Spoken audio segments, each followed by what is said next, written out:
Wait a second. Let's see if you're live. Yes, we're live. Yes, we are. We do. Okay, so I think we can start. So, hello and welcome to the European CX Organization Executive Session today, presenting our lovely Karen Jaw-Madson, a luminary in leadership, organizational transformation, and customer experience.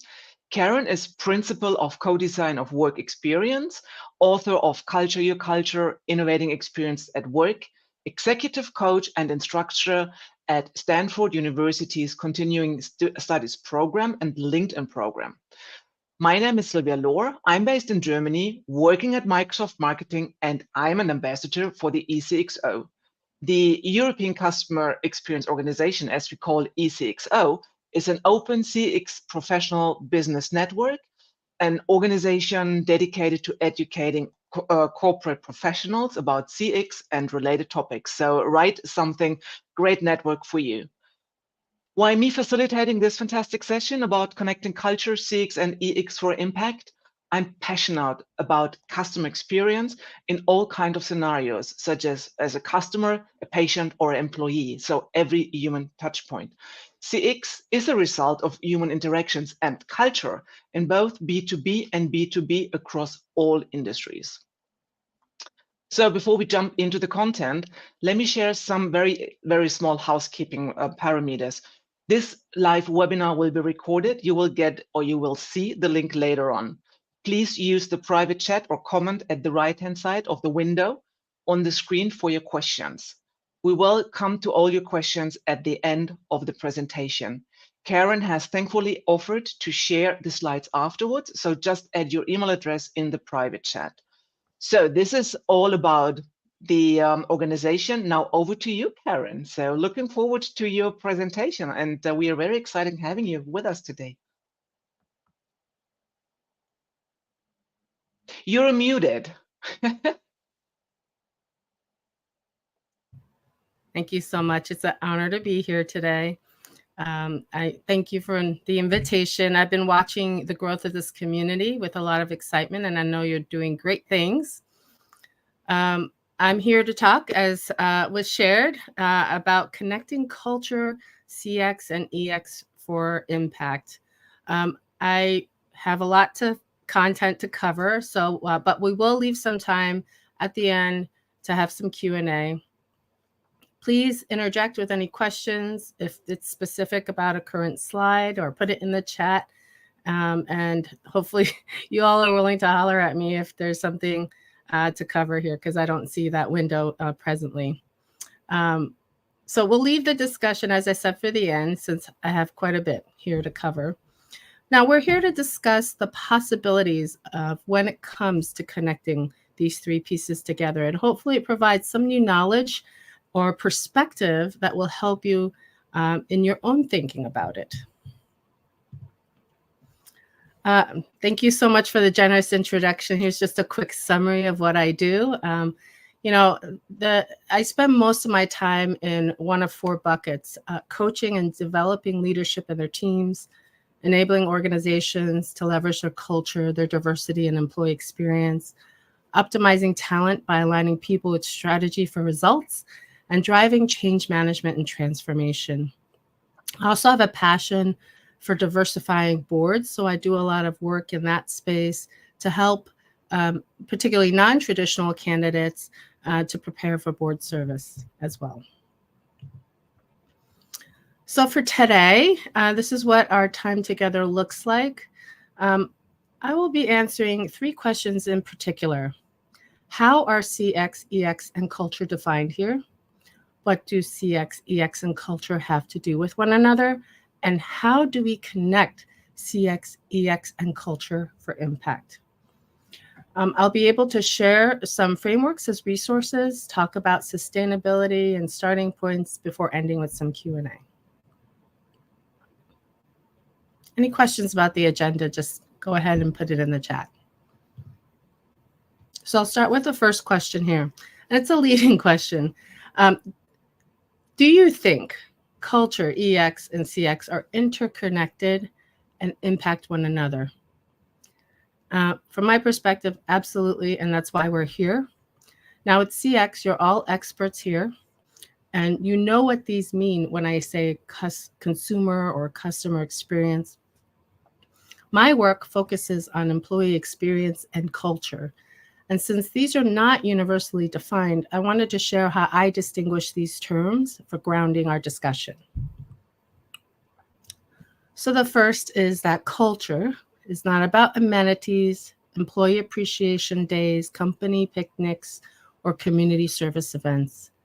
It is defined in this world that I'm talking to you about as a social construct that's reflected in all things that have the power to influence behaviors, interactions, and perception. And it communicates the boundaries of what is acceptable and not acceptable and manifests itself in how people behave, interact, react, and perceive reality. Culture is something that's created, reinforced, and experienced by people. And it includes not just what's said, but what's lived. Another way of putting it more simply is that culture is made up of what's acceptable, unacceptable, or condoned. Pardon me. Take your time, Karen. No problem at all. We know that you caught a cold, so thank you for being with us anyway. I thought I would last longer than that, but I'll do my best for you. So just to summarize, another way of putting everything here simply is that culture is what is made up of what's acceptable, not acceptable, or condoned. I call culture the thing behind everything because, like water, it gets everywhere. And there is no place in your business that culture doesn't touch.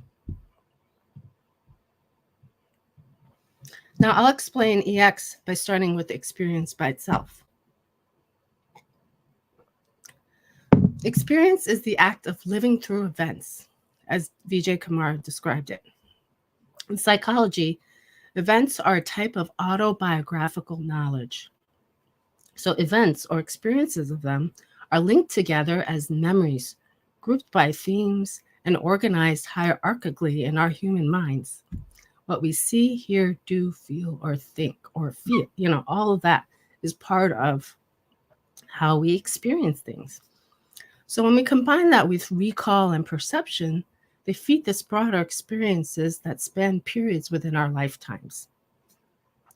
So employee experience then is what people go through in the workplace, all that distinguishes what it's like to work here. Now, the framing of work as an experience is fundamentally people-centered, and it reflects a profound shift in mindset when it comes to managing the workplace. Instead of transactions and metrics, it's all about what they perceive, how they feel, what compels them, how they interact, how they respond, and what they remember. And this is how humans are coded, by the way. It's how life is lived and remembered. So you can see then why driving people with policies and procedures doesn't work.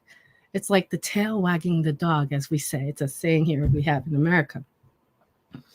Designed experiences must be people-centered first. And as CX leaders here, I know you get this. Any questions so far? I thought I'd just give a pause. No questions so far. Great, thank you.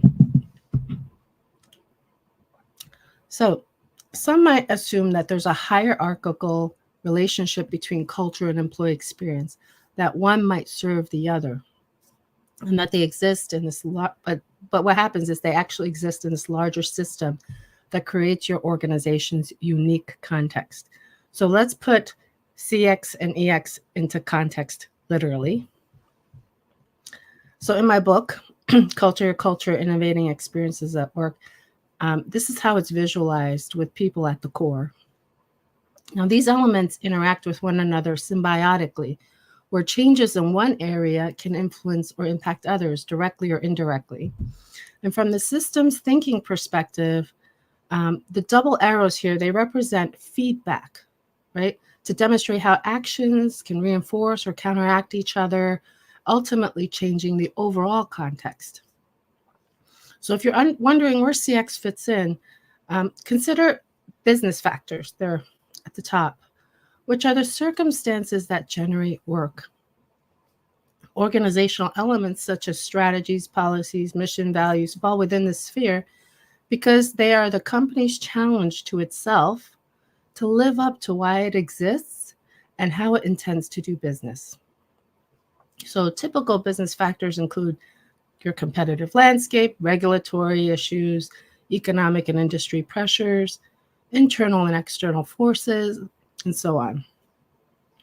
All the opportunities and issues that require leadership or created by leadership sometimes are business factors too. Does anyone need me to explain any of the other elements here? I think they're pretty self-explanatory, but I'm happy to go into more depth. Okay. I don't see any questions on that. Thank you, Karen. Then we can move on to our next question here. So let's talk the connections among CX, EX, and culture. Between CX and EX, I'll share three major ways, though this is not an exhaustive list. They are same people and the same needs. Their experiences are connected, and culture drives and is reflected in both. So let me dig into them for you. So we have this children's book from Sesame Street on our shelf here for our son. It's called We're Different, We're the Same, and We're All Wonderful. It's been around since 1992. And it talks about what we all have in common, but how we can also be different at the same time. So it goes through things like their eyes, noses, hair, bodies, emotions. CX and EX are like this too. So first of all, they share the same needs and even the same people. Just think about us here. So we're customers, we're consumers, employees, and a bunch of other roles and identities all residing within ourselves, right? We have purchasing power, and thanks to social media, the ability to promote or disparage brands. We have a lot of power now. According to Accenture, as the lines between professional and personal life blur, employees increasingly want relevant, convenient, and engaging experiences that they have outside of work to be replicated on the job.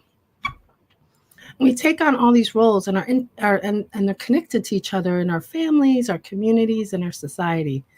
So, therefore, it's not surprising that the needs overlap. So not they, but we, all these different people with different roles and experiences, we need and expect to work with companies that do things like live up to their espoused values, are trust and relationship worthy, address our pain points, and provide positive experiences. What else? Am I missing anything here? Anything else that you want out of your experiences at work?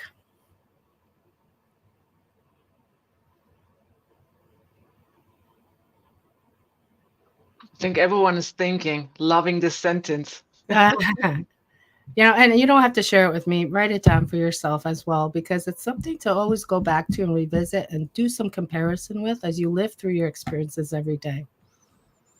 But I want to make sure that experiences with and within these organizations and brands should have three important characteristics.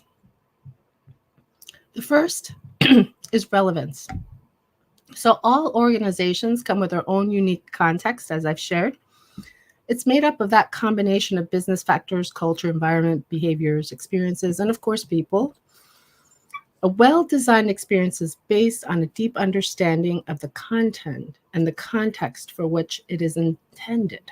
So dragging and dropping or taking anything off a shelf and plugging and playing, and expecting it to all work the same way every time, whether that they think that's intentional or unintentional, that it just demonstrates a lack of understanding and perhaps even a little bit of carelessness.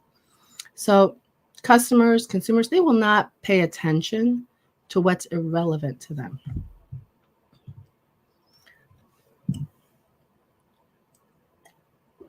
The second is differentiation. Experiences should be unique and differentiating. I think, again, I'm preaching to a group here that already is converted.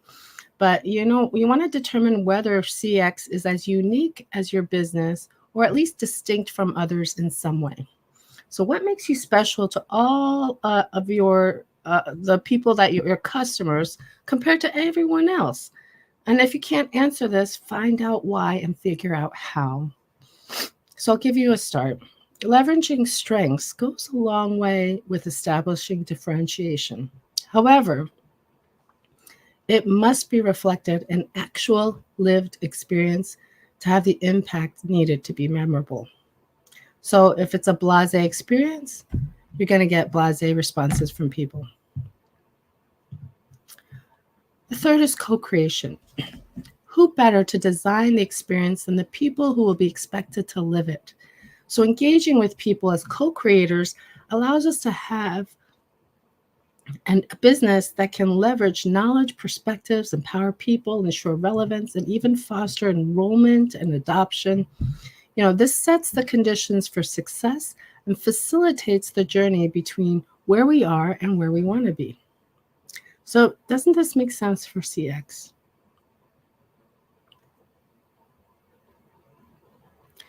Well, I'm going to assume the answer is yes, because I actually took this from my writing on EX. So you see that reinforces the point here. There's a lot of similarities.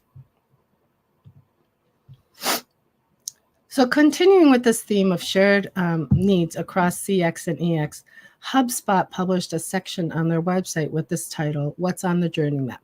Okay. And for them, it's the buying process, user actions, emotions, pain points, solutions. And guess what? There's an EX equivalent to these. So the employment life cycle from hire to exit behaviors and also emotions, pain points, and solutions. So there's more proof right there. And here's the number 2 on what CX, EX, and culture have to do with one another. The experiences connect. So let me begin with a quote from Angela Arendts. She's the former CEO of Burberry and the former head of Apple's retail stores. And she says, everyone talks about building a relationship with your customer. I think you build one with your employees first. Richard Branson, founder of the Virgin Group, also said something similar. He said, clients do not come first. Employees come first. If you take care of your employees, they will take care of your clients. Now, whether or not you disagree, or perhaps you're not sure about this, let me share why I agree with them. So here's an excerpt from a sample customer journey map. And you see here the different phases across the top: awareness, research, consideration, purchase, and post-purchase. Different touch points are described along the bottom, and whether they are positive, neutral, or negative is represented here as well. Now, here's my template for creating a journey or experience map for employees. I use the 5 E's. It's a well-known framework from the design community, which segments the journey into entice, enter, engage, exit, and extend. You also see here that there are touch points, which could include actions, pain points, and solutions. And then also space here for emotions, but also needing, seeing, hearing, doing, and saying. And the feeling, of course, also has the thinking piece behind it. Now, this is my own format, which is designed to, seep details and the big picture all at the same time, provides continuity to the entire experience, so that's not all disparate pieces that are not connected. We want to bring that together, and that they may be able to be used to assess current experiences or design future ones. So hopefully you can see that there are some similarities between the CX journey map and the EX journey map. Now here's why they connect together. The engage phase of the employee experience in particular happens even before the consumer comes in, and certainly after them as well. Hence, Angela and Richard's points of view, and mine, of taking an employee first approach. because they are first. That consumer experience is preceded by either a positive or negative employee experience and can influence it. So it's not rocket science here, but it's often ignored. And it's definitely easier said than done. But the point is that CX and EX are inextricably linked and codependent. And we can use tools in EX and CX to help each other, by the way. So consider taking one step further and intentionally designing and implementing CX and EX together for continuity, consistency, alignment, and certainly impact. Now let's talk culture. Culture drives and is reflected in both CX and EX. Just like a maturity model, if you have one, it exists throughout the customer and employee experience, or like I said, the thing behind everything. So progress in CX and EX as well is limited or enhanced by company culture. Here's what Forrester predicted when it comes to CX. They said, we expect innovative, customer-delighting experiences to come to market that combine technology, creativity, and deep customer understanding. So if you are in the business of serving consumers or customers, whatever it is that the space you work in, how does your culture embrace, resist, or even ignore what you need to get done well? What needs to change in your culture so it's an asset and not a liability? And I encourage you to think about how you might want to answer these questions in your own organizations.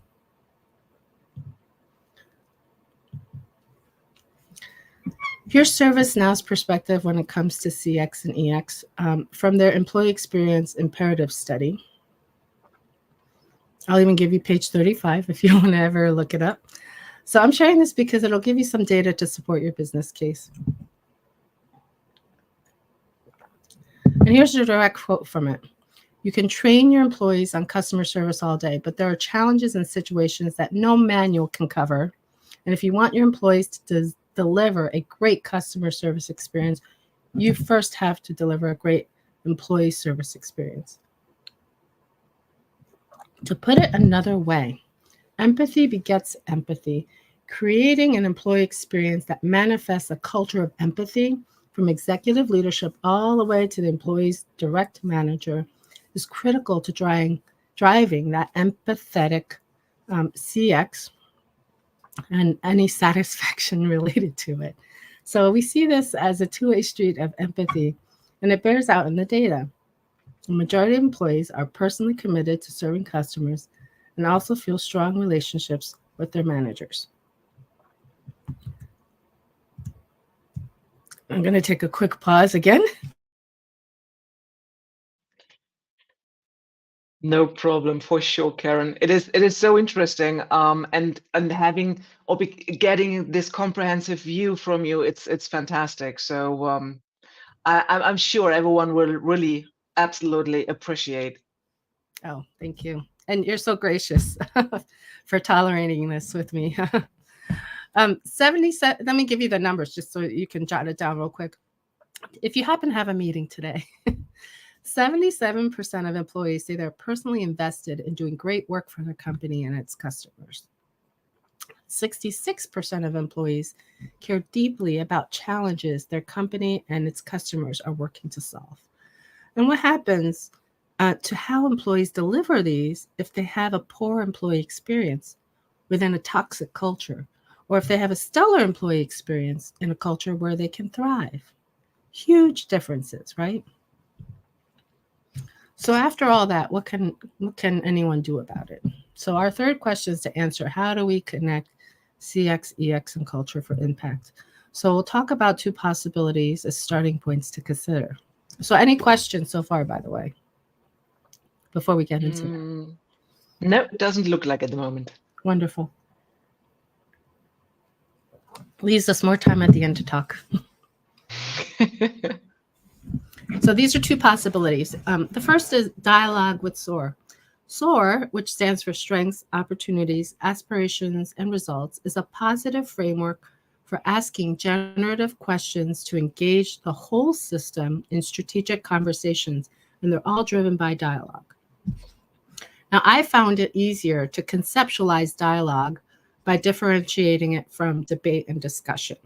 So, in a debate, everyone has an agenda, and their goal is to get or even force everyone to their one version of the truth. Discussions, on the other hand, might be an unstructured exchange of ideas, but with a lot more telling than asking.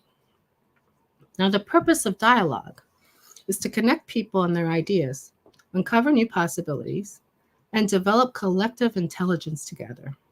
So to do this, questions are asked to clarify, deepen understanding, create awareness, and discover new knowledge. What happens is then assumptions are surfaced, and we achieve more as a result. So SOAR has originated from a field of, for those of you who are curious, a field called appreciative inquiry. It's a practice which has been around for 40 years.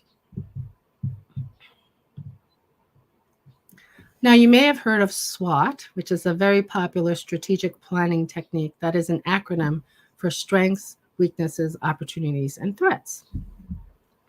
SOAR provides a positive framing that redirects attention and energy from problems, fears, or deficits. So these are how we are taught to grow up, is to always look at the problems, the things you want to avoid, and we want to redirect them to where you actually want to go.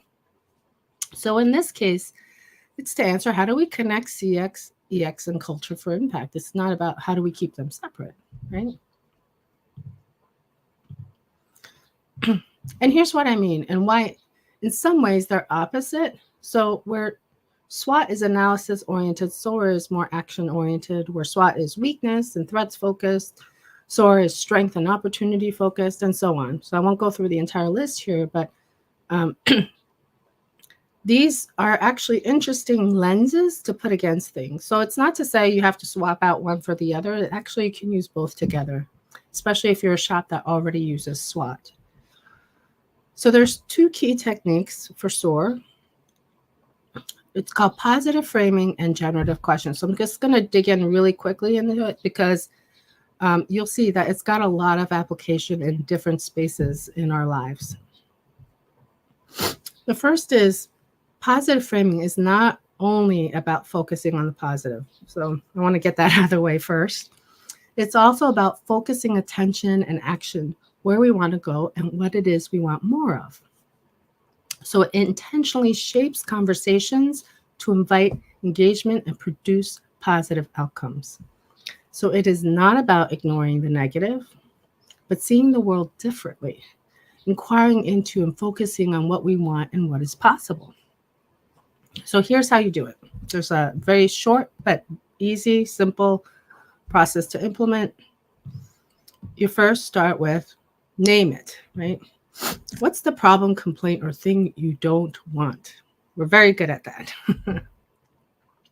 What we do is then we flip it. What's the positive opposite of the thing you do want?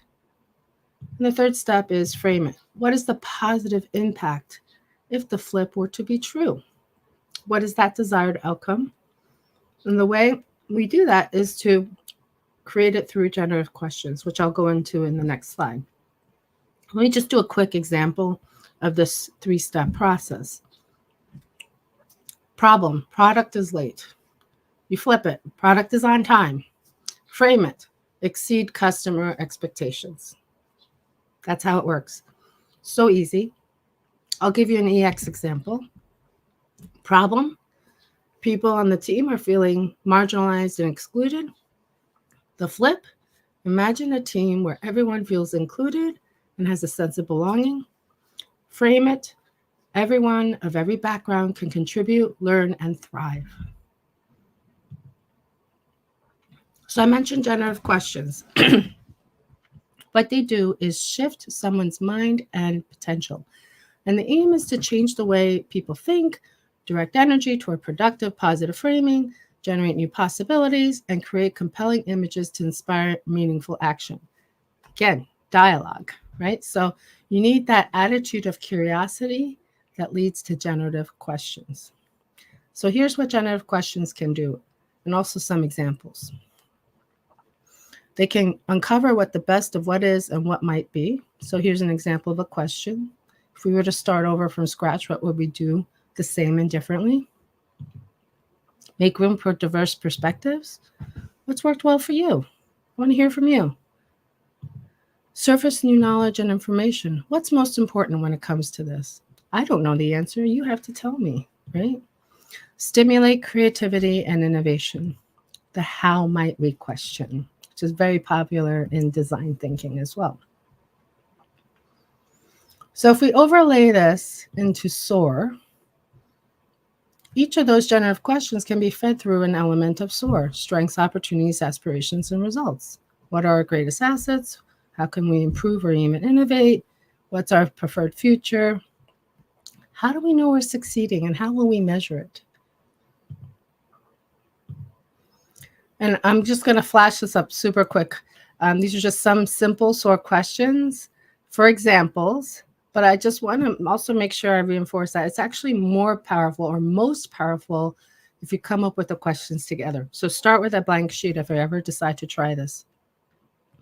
I use SOAR for strategic conversations, but I also use positive framing and generative questions to coach people to shift mindsets and encourage day-to-day dialogue. So there's a lot of leadership development behind that. A lot of the executives I work with is about opening their own mindsets and then the way they interact with the people that they work with.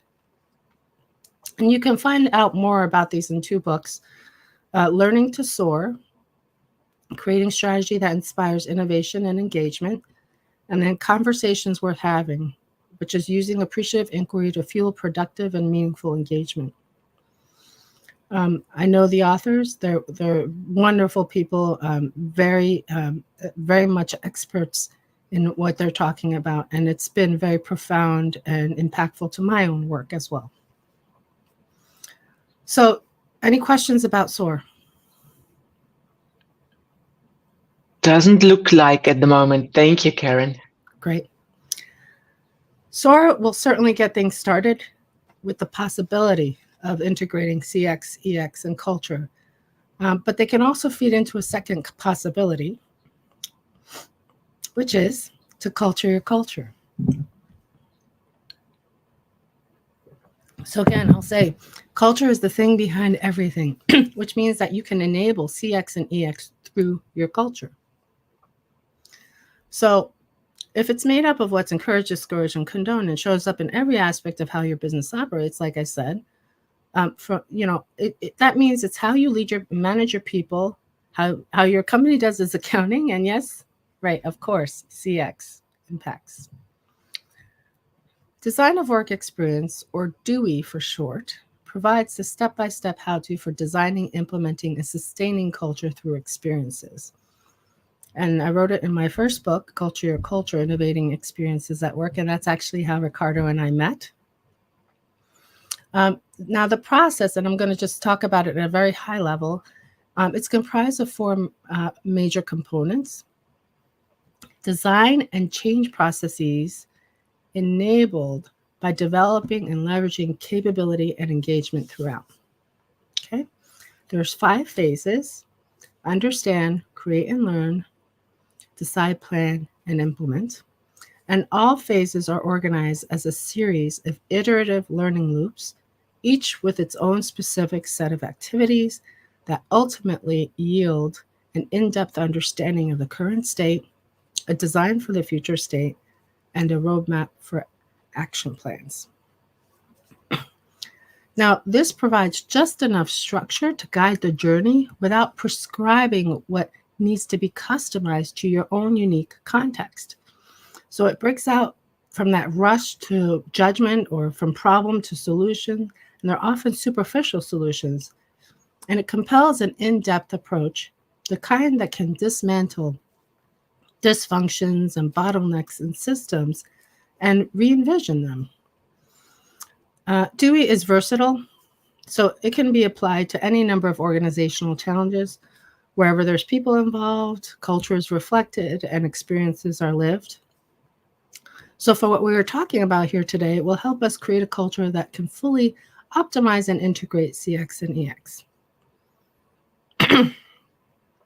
Now, if there's time and interest, and I think we are getting short on time, so, but I wanted to see if there's any interest in digging into each of these phases very quickly. Actually, there is the question, Karen. Maybe we can just add it into here, because the question is really regarding practical examples, especially of this design of work experience. Maybe something you can share. Yes. A lot of cases, and actually that was something I was going to talk about at the very end. Do you want to talk about it right now instead? We can do that. So if it works in your flow, yes. Absolutely, no problem. So here's my thing. There's a lot of examples. I've been doing this. So prior to my going independent 10 years ago, I worked this process, and this framework was developed for years before I moved on my own. So it's been probably 15 years now. So I have lots of examples and different iterations of this framework in play in different organizations across different industries. Now, I always see an increase in engagement and satisfaction, which, you know, really motivates me in my work. That's why I keep going. This is the longest job I've ever been in. And I've seen also organizations that even using that baseline in that comes out of that understand phase, in the first phase here, it really creates this level of depth and understanding with the current state. It's, you know, the met and unmet needs and the priorities and the path forward. But my favorite example is a case study I'm actually writing up in one, and it's about one of my earliest clients. So 10 years ago, I worked with them through this framework, and the book hadn't even been released yet. I was still working on the book. And they worked through this, and I think I had a relationship with them, you know, on and off for 1 to 2 years, just like here and there, but got them started on their own, and they stuck with it.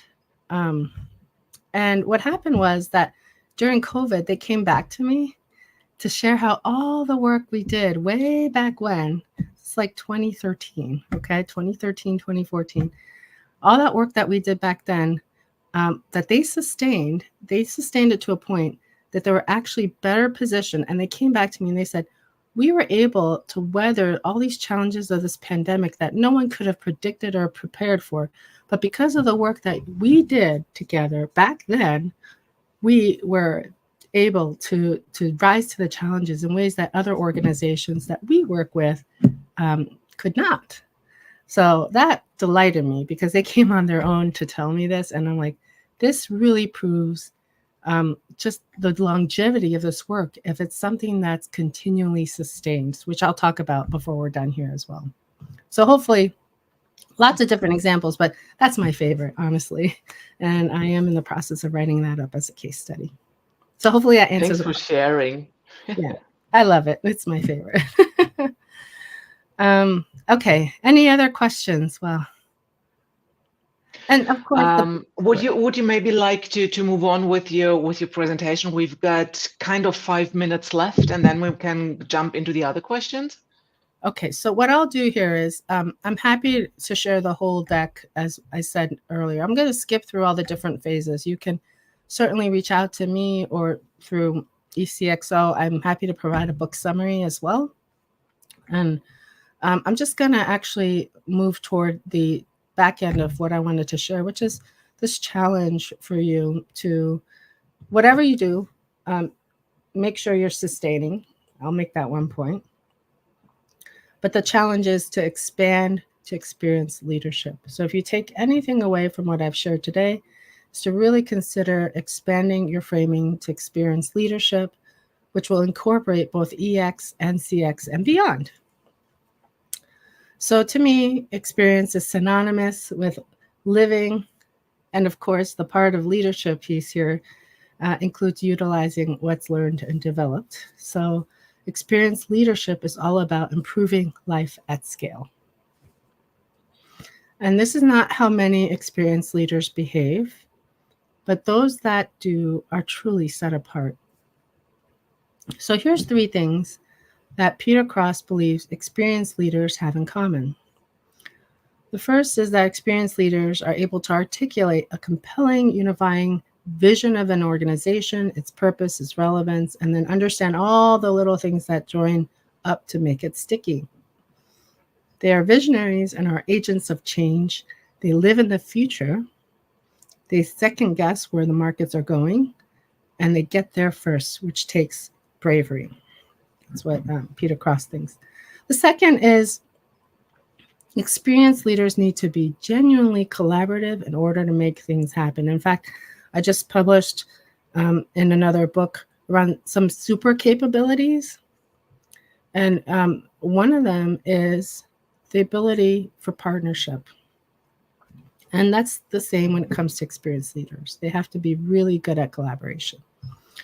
The third is that there's so much data now that as a customer or consumer or whatever, however your organization labels it, understanding what it means is key to your credibility, right? So what does the data say? And I'm not just talking about numbers, I'm also talking about qualitative data as well. And for me, actually, qualitative data can be even more stringent than numerical metrics. Why? Because it's a pass-fail. It's either good or bad. So, but oftentimes the qualitative is ignored or minimized. And I want to put a plug in to balance that because they're both important. So I'm going to ask you this question here. What would it look like in your organization to practice experienced leadership? So something to think about possibilities. One of my favorite quotes is, our worlds are formed by the questions we ask. And that's why a lot of this talk here has been about questions, because what we're trying to do is form new worlds, right? And so the minute you start asking questions, the minute you consider other possibilities, change starts to happen. So I want to end by thanking you all for the opportunity to share with you here. In many ways, I have many thanks for all of you. And if you do want to connect or stay in touch, here's all my contact information. And I'm going to go ahead and pass it back to you for Q&A. Thank you so much, Karen. That was very, very insightful. And I can just echo what Jennifer had written in the comments. This is really helpful, and she really likes the framework. So I think it was really fantastic. Thank you. Thank you. I can already hear some of the thoughts, maybe not in our audience, but knowing others in that kind of positions and situations. It needs some preparation work before even starting this kind of strategic roadmap. So what is your response to the argument of some saying, everyone is too busy to do this strategic work? So how can they build the case for it? So first of all, there's really never a wrong time to begin the work of better experiences. That's just my belief, and it's my practice. But this is also a good time to reiterate what a dialogue with SOAR can do with the positive framing and generative questions. You don't have to make it a formal thing. You can just start asking generative questions, right? You can kick off a meeting just saying, let's throw up some what falls under strengths, opportunities, aspirations, and results. But for the sake of making a case, I want you to think about 3 questions. Again, I just told you I love questions. What are the real priorities, not the spoken ones? And how would this work connect to it? So that's one way to think about it. Another question to ask is, what do you want your starting point to be? So if someone's challenging you on this, then you might want to ask, what do you want your starting point to be when a crisis really hits, right? So you can say, yes, so we're too crazy busy, it's too volatile. But where do you want to be when the crisis actually hits? Do you want to be where you are today, or do you want to be further along? And the last question actually came from a colleague of mine. I love the way she put it. I'm not even going to I'm not going to do it full justice, but I'll do my best. It's, do you want to go slower now? Do you want to go slower now so you can move fast later? Or would you prefer the opposite? Do you want to go fast now and have to slow down later? So those are some questions you might want to start with the dialogue. Again, it's not, and when you go into the dialogue, you start to do more of that showing than telling, right? And that's when you can kind of start that. So that's why I gave you both SOAR and DEWI. By the way, DEWI looks like this big thing, but actually you can do a sprint using it. You can do a pilot, and you can scale up or scale down however you need. So there's a lot of possibilities and starting points. You just have to explore and find them. So think about it like in the US, we have Easter egg hunts, right? So you have to look everywhere to find it. So I'm going to encourage you to do that. Brilliant. Thank you for that. Best practices. I see another question, and this is concerning outsourcing, outsourced teams such as call centers. So the question relates to that. So do you feel that the corresponding employee experience is entirely up to the subcontractors, or is there any practical way for companies that outsource work to understand and improve the EX then? Yes. So certainly if you're the customer and you have some say always. I've done a lot of outsourcings myself in my career. So where was I going to go with that? So my whole thing is actually I had a client company that did include their outsourced partner in the work that we were doing together, because you heard me mention earlier whole systems, right? That's stakeholders, people that are involved, the very people you want to adopt whatever it is. So if you have a standard for X that you want to make sure even your outsourced services has, you want to include them in that conversation. And I'm not even after it happens, do it before. Like I do that with M&A. So with mergers and acquisitions, I always argue like you don't do the culture work just after the transaction closes. You want to start that before. You want to understand what the challenges are, because oftentimes that's why these partnerships fail. Same thing with outsourced, right? We know that sometimes those can be problematic. It's not just negotiating these contracts and the fine details of it. It's what's the lived experience of the actual work. Are you going to start nickel and diming each other? Are they going to turn over people so quickly you're not going to have any continuity in your business, et cetera, et cetera? So hopefully that helps answer the question. Thank you. And I think this even came up with another question. So what if you are responsible for customer operations and you can only start this within your department? I would say wonderful. Wonderful. I want everybody to walk out of here to feel empowered on what they can do as an individual and as a team. Hayden Christensen, may he rest in peace, talked about this concept called cultural islands. Okay, so what I've seen, and this is why I suggested pilots as well. You can consider your own department a pilot, right? But what I've seen when these cultural islands start to be created is people start to pay attention. So they start to see people thriving. They start to see people doing different things. They start to see patterns being broken, new behaviors in place, the leadership, and the business results. And they're going to start to say, what's going on over there? I want a piece of that too, right? So I've seen these movements start all from just a small team that saw the possibilities before everyone else did. So I encourage you to go ahead and start with your team, because that's where we spend most of our time together, right? Thank you. Yeah, absolutely. And I think another question links to that. What are your thoughts about change and change management in organizations in this regard? Take your time.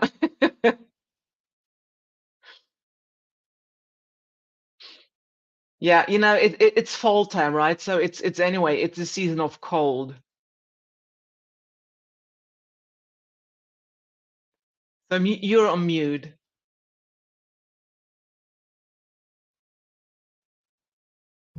Sorry, can you ask the question again? I was too busy trying not to cough. So Sure. So the question is, what are your thoughts about change and change management in organizations? oh gosh, I have so many. Okay. Generally, I feel that there's a huge gap between how change should be done and how it's actually done. You all lived through this yourselves, I'm sure. So we know so much about what supports successful change. We know the answers, and yet so many organizations struggle with execution. And there's lots of reasons for this, but my take is that there are major culprits typically, right? I see this happen again and again. So they either failed to create enough dissatisfaction with the status quo. So that means you haven't given people a compelling reason to change in the first place. And the research supports this.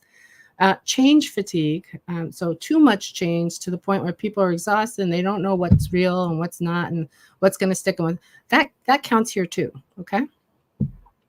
Another reason is, another culprit, I would say, is an organization might not be intentional or disciplined enough to cover both. There's two parts of change: the substance of the change, so what people need to learn, how they need to engage, and what needs to be communicated back and forth. And then there's the process of change implementation, and that's where a lot of the attention usually goes: the planning, the measuring, and most importantly, but often forgotten, the sustaining piece. So in order to sustain change, you need to build enough breadth, depth, and momentum for it to last. And I talk about this in my LinkedIn learning course on sustainable DEI, because that's another area where it just doesn't ever seem to get off the ground all the time. So I can go into what I mean by depth, breadth, and momentum, but I also want to point out the need for enough learning agility to respond to the ambiguity and unpredictability of change. So to illustrate that, I'm going to give you another favorite quote of mine from Warner Burke, who was the head of my department at Columbia, my master's program, and I've stayed in touch with him. I love this quote that he had. He said, "To assume that change in organizations is or can be rational is irrational." Because people are so delightfully complex and unpredictable in so many ways. So I want to be able to share that as well. Wow, thank you so much. I think it was a very strong statement at the very end, because you've really proven that we are all humans. And when we talk about CX, we are talking about humans. We are talking about interactions between human beings, with all the goods and the bads, with all the concerns and the openness, and also the challenges. So thank you very much. And I see people saying it's very, very insightful what you have just shared with us, Karen. So thank you so much. Thank you. So before closing, let me promote our next ECXO exciting online event, which will take place on November the 29th, 1 p.m. CET. It's noon GMT. And there, Professor Jan-Erik Bars will talk about strategic design. So you have already mentioned design also, design thinking and that process. So this is the next follow-up then, talking about strategic design, which is the key to building a successful business and captivating customers. So if you wonder how this relates to CX, even after your presentation today, I just would like to invite everyone to register and join for this session, November the 29th.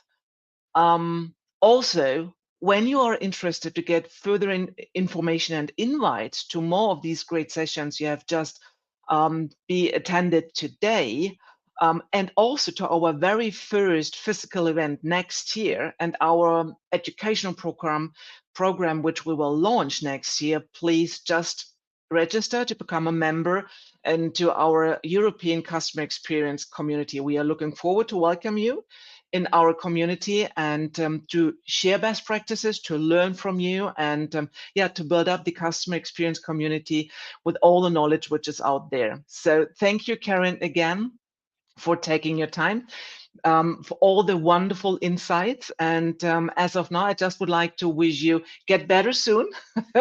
Enjoy Thanksgiving coming up next week. Thank you very much. Yes. Hope to see you soon again. Thank you so much. Take care, everyone. Bye.